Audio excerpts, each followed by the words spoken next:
السلام علیکم ناظرین، آل سٹار انفو میں خوش آمدید۔ حسب سابق حسب روایت ایک نئی ویڈیو نے تعارف کے ساتھ حاضر ہوئے ہیں۔ آج کی ویڈیو میں ہم آپ کو تعارف کرائیں گے ہندوستان انڈیا سے تعلق رکھنے والے اس شخص کا جس کے پیچھے محاورتاً نہیں حقیقتاً 22 ملکوں کی پولیس ہے، وہ ان سب کو چکمہ دیے ہوئے ہے۔ جی ہاں، آج ہم آپ کو تعارف کرائیں گے ہندوستان کے سب سے بڑے انڈر ورلڈ ڈان داؤد ابراہیم کا۔ کیا داؤد ابراہیم کراچی میں رہائش پذیر ہے؟ کون سا پاکستانی مشہور کرکٹر داؤد ابراہیم کا رشتہ دار ہے؟ تفصیلات سے بات کرتے ہیں، مگر اس سے قبل آپ ہمارے چینل کو سبسکرائب کریں اور بیل کے آئیکن کو ضرور پریس کریں تاکہ ہماری ہر آنے والی نئی ویڈیو آپ کو بر وقت ملتی رہے۔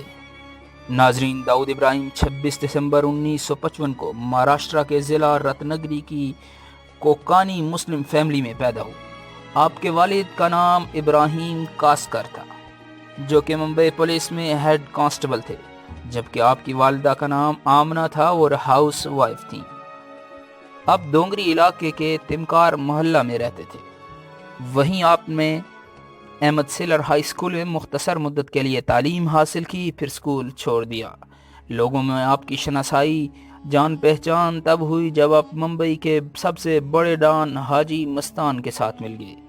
آپ 7 بہن بھائی تھے۔ سب سے بڑے بھائی شبیر ابراہیم کاسکر کو کسی نے قتل کر دیا، جبکہ آپ کے دوسرے بھائی اقبال ابراہیم کاسکر حیات ہیں۔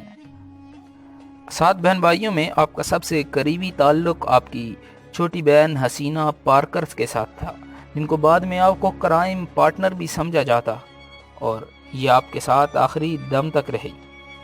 5 سال قبل وہ دل کا دورہ پڑنے سے انتقال کر گئی۔ حاجی مستان کے مرنے کے بعد انڈر ورلڈ میں آپ کا نام دہشت کی تصویر بن کر سامنے آ چکا تھا۔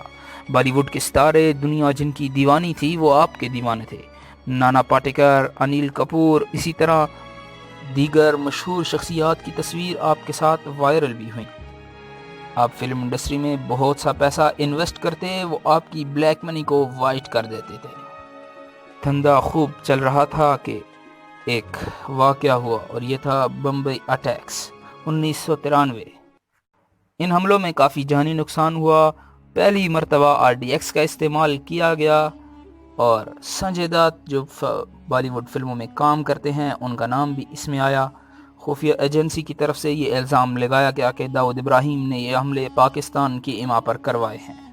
حالات اس نہج پر پہنچ گئے کہ آپ کو انڈیا چھوڑنا پڑا۔ دبئی میں رہائش پذیر ہوئے۔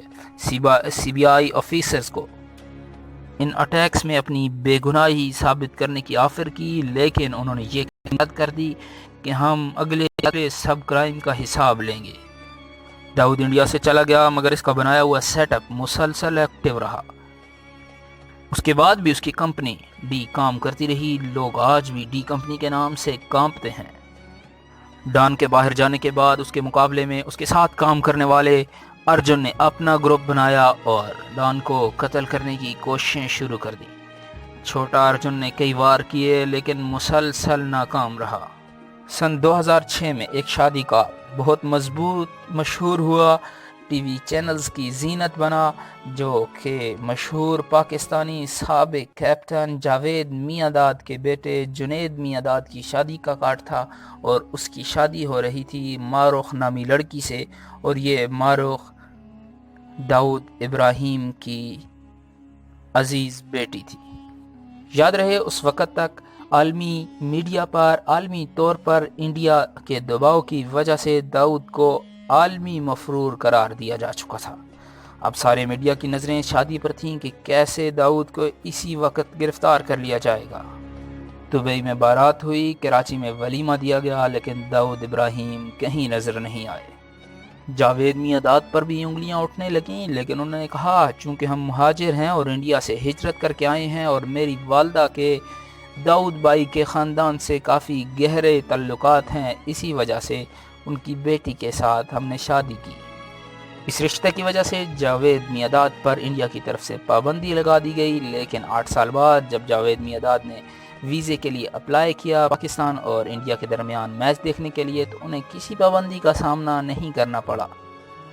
2011 میں آپ کی دوسری بیٹی مہرین کی پاکستانی نیان امریکن شہری ایوب سے شادی ہوئی۔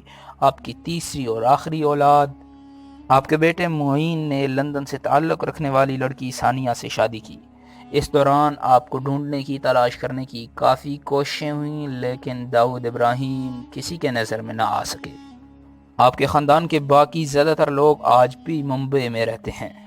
80 کی دہائی میں بہت سی فلمیں ایسی تھیں کہ جن کی آپ کی طرف سے مالی مدد کی جاتی اور پروموٹ کیا جاتا اسی پیسے سے، لیکن آپ کے جانے کے بعد بھی بالی ووڈ مکمل طور پر آپ کے شہر سے نہ نکل سکا۔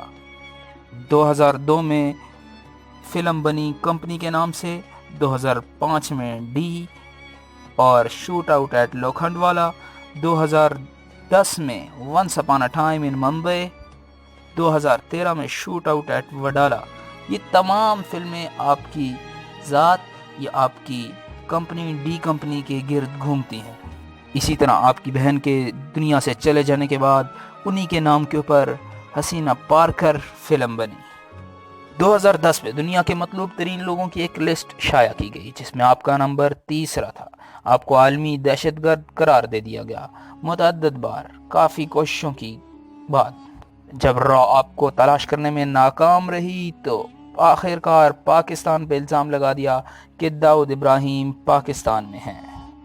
وہ کراچی میں رہائش پذیر ہیں اور ان کا تعلق کراچی کے بڑے ڈان عزیر بلوچ سے ہے۔ یاد رہے عزیر بلوچ کو گزشتہ سال آرمی کی جانب سے گرفتار کر لیا گیا تھا، لیکن داؤد ابراہیم کا نام کبھی بھی سامنے نہ آیا۔ پاکستانی حکام نے انڈیا کے اس دعوے کی تردید کی۔ ایک انڈین ٹیلی ویژن ٹائمز ناؤ نے داؤد ابراہیم کی ایک کال لیک کی کہ انہوں نے ان کی بیوی سے پوچھا کہ آپ داؤد ابراہیم کی بیوی ہیں اور کراچی میں رہائش پذیر ہیں۔ مثبت انداز میں جواب ملنے پر دوبارہ سوال کیا گیا، جس پر انہوں نے داؤد نامی کسی شخص کو پہچاننے سے انکار کر دیا۔ یہ ٹیپ انہوں نے اپنی ٹیلی ویژن پر چلائی، جس پر دوبارہ الزامات کی شدت تیز ہو گئی۔ داؤد پر طالبان اور القاعدہ کے ساتھ تعلقات رکھنے کے بھی الزامات ہیں۔ ان پر یہ الزام بھی لگایا جاتا ہے کہ وہ میچ فکسر ہیں۔ ان کے انڈین کرکٹر کے ساتھ بہت اچھے تعلقات تھے۔ 2013 میں انڈیا کے سابق کرکٹر دلیپ نے بتایا کہ 1986 میں شارجہ میں ہمارے ڈریسنگ روم میں داؤد ابراہیم آئے اور کہا اگر وہ شارجہ کپ کے فائنل میں پاکستان کی ٹیم کو ہرا دیں گے تو ہر انڈین کھلاڑی کو ایک کار تحفے میں دیں گے۔ یاد رہے یہ کپ پاکستان نے جیت لیا تھا اور آخری بال پر جاوید میانداد نے چھکا لگایا تھا۔ 1994 سے آپ انڈیا کی حکومت کو مطلوب ہیں۔ آپ کے اوپر منظم جرائم، ٹارگٹ کلنگ، دہشت گردی اور نشہ آور چیزیں سپلائی کرنے کے الزامات ہیں۔ آپ زندہ ہیں یا نہیں، یا مر چکے ہیں تو کیسے؟ آپ کی قبر کہاں ہے؟ کوئی نہیں جانتا، اور جو جانتے ہیں ان کے منہ بند ہیں۔ یقیناً آپ کی دنیا سے چلے جانے کے کچھ عرصے بعد آپ کی زندگی کے اور بھی وہ خفیہ راز سامنے آئیں گے جو ان کی زندگی میں سامنے نہ آ سکیں گے۔ انڈیا کا یہ فلمی ہیرو کب تک چھپا رہے گا اور کب منظر عام پر آئے گا؟ جہاں لوگ اس سے ڈرتے ہیں وہاں فلمز دیکھنے والے ان سے محبت بھی خوب کرتے ہیں۔ پاکستان میں اور انڈیا میں ایک تاثر پایا جاتا ہے کہ داؤد ابراہیم ISI کے ایجنٹ ہیں اور انڈیا میں پاکستان کے لیے کام کرتے ہیں، لیکن ہمیشہ پاکستانی حکام نے اس تاثر کی تردید کی ہے کہ ایسا کچھ بھی نہیں۔ پاکستان کسی دہشت گرد یا گینگسٹر کی پشت پناہی نہیں کرتا، لیکن پاکستان کے ایک سابق جاسوس کی لکھی گئی کتاب کے مطابق حاجی مستان جو کہ داؤد ابراہیم کے گرو گینگسٹر تھے، وہ پرو پاکستانی تھے اور ISI کے ایجنٹ تھے۔ انہی سے حکام سے احکامات لے کر انڈیا کے اندر مسلمانوں کی مدد کیا کرتے تھے۔ کیا داؤد ابراہیم بھی اپنے استاد کے نقش قدم پر چلا یا خود ہی ایک آزاد پنچھی بنا؟ یہ ایسے حقائق ہیں کہ جس کا پردہ تبھی اٹھے گا جب داؤد ابراہیم دنیا میں نہیں رہیں گے۔ حاجی مستان پر لکھی جانے والی کتاب غازی بہت سے حقائق سے پردہ اٹھاتی رہی۔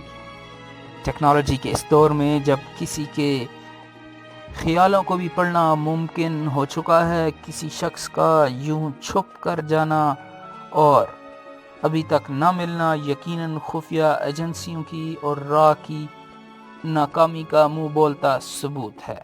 2008 میں ممبئی اٹیک کے بعد انڈیا کی جانب سے ایک لسٹ پاکستان کو دی گئی جس میں مطلوب دہشت گردوں کے نام تھے اور اس میں ایک نام داؤد ابراہیم کا بھی تھا۔ داؤد زندہ رہے یا مردہ، انڈیا اسے ہمیشہ یاد رکھے گا اور انڈیا کا انڈر ورلڈ کبھی اپنے ڈان کو نہیں بھلا سکے گا۔ آج کی ویڈیو کے بارے میں اپنی رائے کا اظہار کمنٹ باکس میں ضرور کیجیے گا۔ اگلی ویڈیو تک کے لیے اللہ حافظ۔